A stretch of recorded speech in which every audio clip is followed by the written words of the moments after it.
হাতের মুষ্টির মধ্যে অল্প লবণ নেবেন আর আল্লাহ রসুল সাল্লাল্লাহু আলাইহি সাল্লামের শেখানো ছোট্ট একটি দোয়া পাঠ করে লবণের মধ্যে ফু দিবেন। সেই লবণগুলো নিয়ম অনুযায়ী যদি আমি যেভাবে বলে দেব সেভাবে যদি আপনি প্রতিদিন খেতে পারেন, আল্লাহ পাক রব্বুল আলামিন আপনাকে কি বেনিফিট দিবেন জানলে অবাক হয়ে যাবেন। মাত্র 3 দিনের ভেতরে আপনি বেনিফিট পেয়ে যাবেন। আল্লাহ সুবহানাহু ওয়া তাআলা আপনাকে ফলাফল দিবেন। সুবহানাল্লাহ। অত্যন্ত গুরুত্বপূর্ণ ভিডিওটির মধ্যে অমনোযোগী থাকবেন না।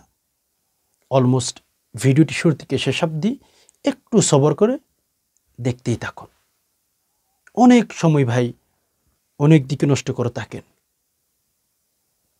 ইসলামিক ভিডিও, ইসলামিক কথা আমরা তেমন একটা পছন্দ করি না, যার কারণে আমাদের জীবনটাই অশান্তিতে পরিণত হয়ে গেছে।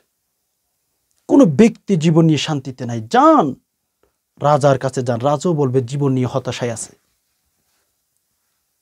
এমপি, মন্ত্রী, চেয়ারম্যান যে সমস্ত ব্যক্তিদের কাছে যাবেন না কেন, জীবন নিয়ে কেউ শান্তিতে নাই। কেন? আমরা ইসলামকে মাইনাস করেছি, আমরা ধর্মকে মাইনাস করে দিয়েছি। ইসলামকে মাইনাস করে এই পৃথিবীতে কেউ শান্তি পাই নাই, আপনিও পাবেন না। এটা আপনি কাগজে কলমে লিখে রাখতে পারেন। আবু জাহেল, উতবা, সাইবা, তাদের ইতিহাস পড়বেন, আবু জাহেলের ইতিহাস পড়বেন, সেখানে পাবেন আবু জাহেল অনেক অনেক ব্রেইন ছিল, অনেক অনেক ট্যালেন্ট ছিল তার অনেক বুদ্ধি ছিল। বলে কেমন বুদ্ধি ছিল জানেন?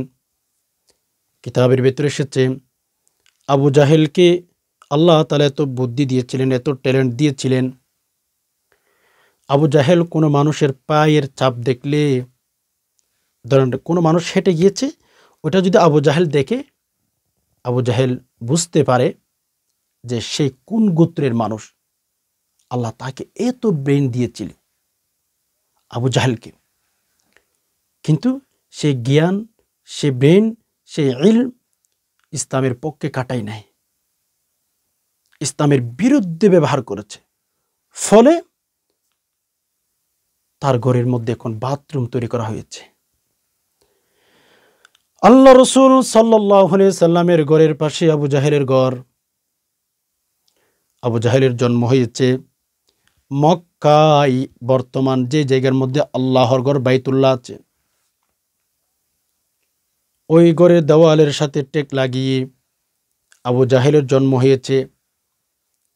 চিন্তা করতে পারেন, ইসলামকে যখন মাইনাস করে দিয়েছে, ধর্মকে যখন মাইনাস করে দিয়েছে, কোরআনকে যখন মাইনাস করে দিয়েছে, এত বুদ্ধি থাকার পরেও মক্কা শরীফের বাইতুল্লাহর দেওয়ালের সাথে ফিট লাগিয়ে টেক লাগিয়ে সন্তানকে জন্ম দিয়েছে, আবু জাহেলের জন্ম হয়েছে।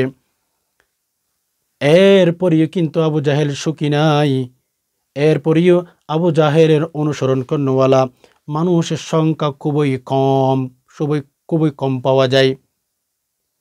এজন্য আমি আপনাদেরকে বলি, ইসলামকে মাইনাস করে, কোরআনকে মাইনাস করে, ধর্মকে মাইনাস করে, রাসূলুল্লাহ সাল্লাল্লাহু আলাইহি সাল্লামের সুন্নতকে মাইনাস করে আবু জাহেল শান্তি পাই নাই, আপনিও শান্তি পাবেন না, প্রশ্নই আসে না।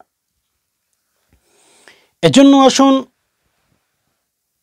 আমাদের এই লাইফে, আমাদের এই জীবনে যা যা প্রয়োজন হতে পারে, যত কিছুর প্রয়োজন হতে পারে, সব কিছু আমাদেরকে আল্লাহ তাআলা নবী আলাইহিস সালাতু ওয়াস সালামের মাধ্যমে জানিয়ে দিয়েছেন। হে দুনিয়ার মানুষ তোমরা শোনো, হে দুনিয়ার সকল মানুষ তোমরা শোনো। রাসূল বলেন আল্লাহর কত সেটি, তোমরা যদি আমাকে পেতে চাও, আল্লাহ বলেন আমাকে যদি পেতে চাও, আমি আল্লাহকে যদি তোমরা পেতে চাও, কুল ইন কুনতুম তুহিব্বুনাল্লাহা ফাত্তাবিউনি ইউহিব্বুকুমুল্লাহু ওয়া ইয়াগফির লাকুম যুনুবাকুম ওয়াল্লাহু গফুরুর রহিম। আল্লাহ তাআলা বলেছেন তোমরা যদি আমি আল্লাহকে পেতে চাও, তাহলে তোমাদের উচিত আমার বন্ধুর অনুসরণ করা।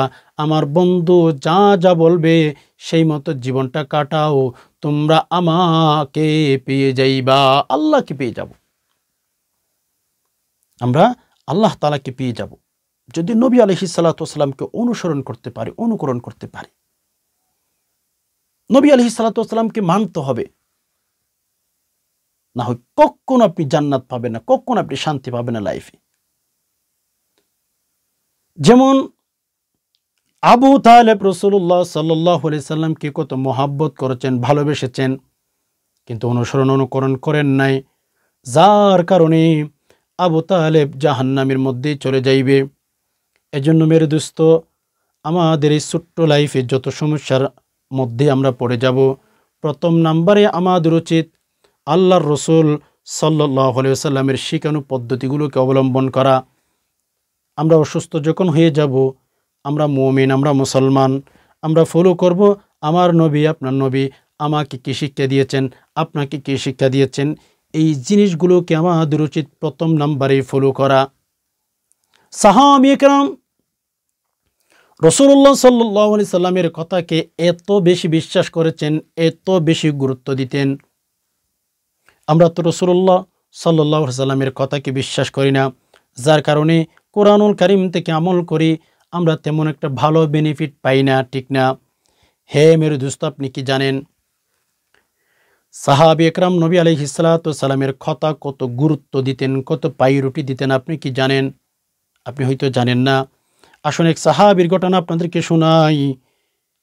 এক সাহাবীর ইতিহাসের মধ্যে পাওয়া যায়, এক সাহাবী সকালে বাড়ি থেকে বের হয়েছে দোয়া পাঠ করে, আর রাসূল বলেছেন যারা ঘর থেকে বের হওয়ার সময় দোয়া পাঠ করে বের হবে, তাদের ঘরকে আল্লাহ পাক রব্বুল আলামিন সকল প্রকার ক্ষতি থেকে আল্লাহ হেফাজত করবেন।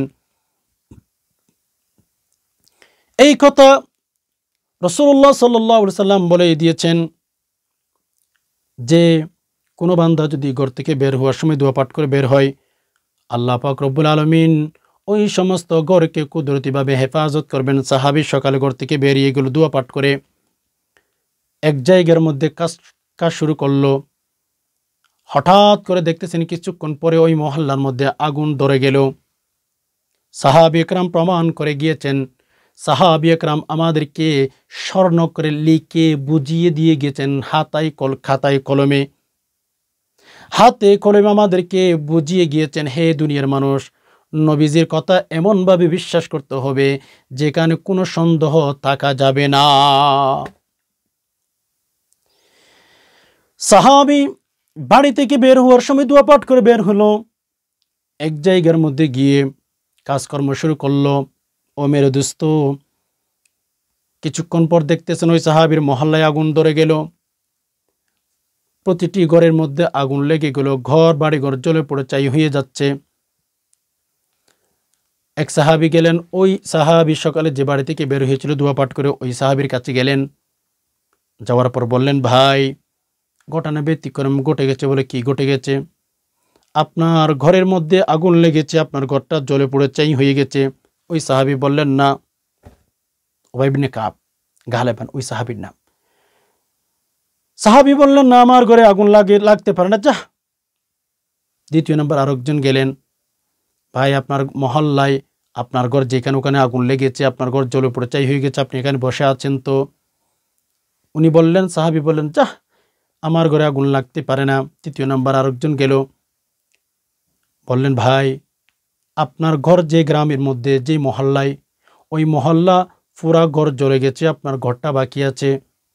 সাহাবী লম্বা একটা সাজদার মধ্যে পড়ে গেলেন, আল্লাহ আপনার বন্ধুর কথা সত্য, আল্লাহ আপনার বন্ধুর কথা সত্য। তৃতীয় নম্বর একজন ব্যক্তি গিয়ে বললেন, ভাই পুরা মহল্লার ঘর জ্বলে গেছে, আপনার ঘরটা আল্লাহ সুরক্ষিত রেখেছেন। এখন এলাকার যে সমস্ত মানুষ ছিল মহল্লার মধ্যে, সবাই ওই সাহাবীকে ধরলেন, ভাই বলেন কোন মেডিসিন ইউজ করেছেন, কোন ওষুধ ইউজ করেছেন যে পুরা মহল্লার ঘর জ্বলে গেল, আপনার ঘরটা সুরক্ষিত আছে? তখন সাহাবী বললেন, আমি কোনো মেডিসিন ইউজ করি নাই, আমি আমার নবীর জীবন মতো জীবনটা কাটাই, যার কারণে সকল প্রকার বিপদ আপদ থেকে, বালা মুসিবত থেকে আমার আল্লাহ আমাকে হেফাজত করেন। বলে কি করেছো সেটাই তো বলবা। সাহাবী বললেন, আমি বাড়ি থেকে বের হওয়ার সময় রাসূলুল্লাহ সাল্লাল্লাহু আলাইহি সাল্লামের শেখানো পদ্ধতি অনুযায়ী একটি দোয়া পাঠ করে বের হয়েছি। আর নবীজি বলেছেন, দোয়া পাঠ করে ঘর থেকে বের হইলে ওই ঘরের মধ্যে আল্লাহ তাআলা বিপদ দেন না। এজন্য আমার ঘর আল্লাহ সুরক্ষিত রেখেছেন। আমার নবীর কথা সত্য। এজন্য যে কোনো আমল করবেন বিশ্বাস নিয়ে আমল করার চেষ্টা করবেন, আল্লাহ তাআলা বেনিফিট ভালো দিবেন ইনশাআল্লাহ। তো যাই হোক, সম্মানিত দিনী ভাই বোন, আসুন আমি আপনাদেরকে একটা কথা বলবো। সেটা হচ্ছে, আজকের আমলটি যদি আপনি করতে চান, একটা দোয়া শিখতে হবে। প্রথম নাম্বারে আমি আপনাদেরকে দোয়াটি শব্দ শিখিয়ে দিতেছি। এরপরে আমলটি কিভাবে করবেন, কি জন্য করবেন একটু জেনে নেবেন। দোয়াটি আপনারা স্ক্রিন লক্ষ্য করুন। দোয়াটি হচ্ছে বিসমিল্লাহিল্লাযী লা ইয়াদুররু মা ইসমিহি শাইউন ফিল আরদি ওয়ালা ফিস সামাই ওয়া হুয়াস সামিউল আলিম। বিসমিল্লাহিল্লাযী লা ইয়াদুররু মা ইসমিহি শাইউন ফিল আরদি ওয়ালা ফিস সামাই ওয়া হুয়াস সামিউল আলিম।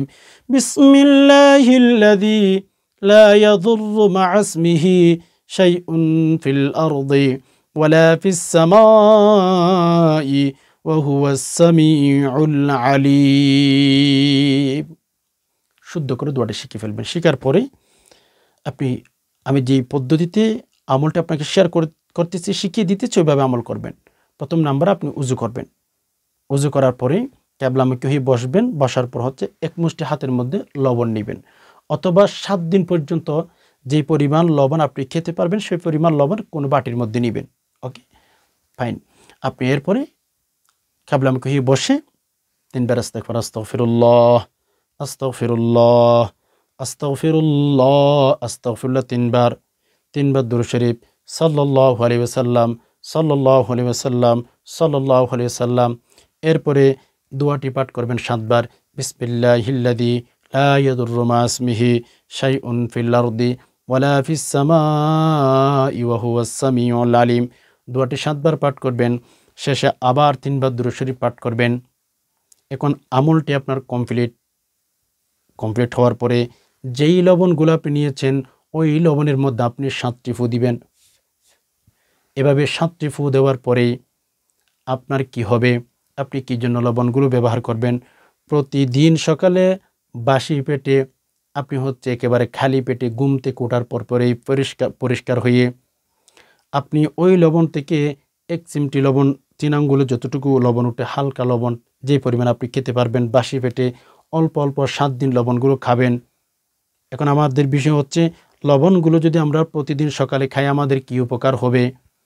লবণগুলো যদি আমরা প্রতিদিন সকালে খাইতে পারি, যে সমস্ত পেটের মধ্যে রোগ রয়েছে রোগগুলো আল্লাহ ভালো করে দিবেন।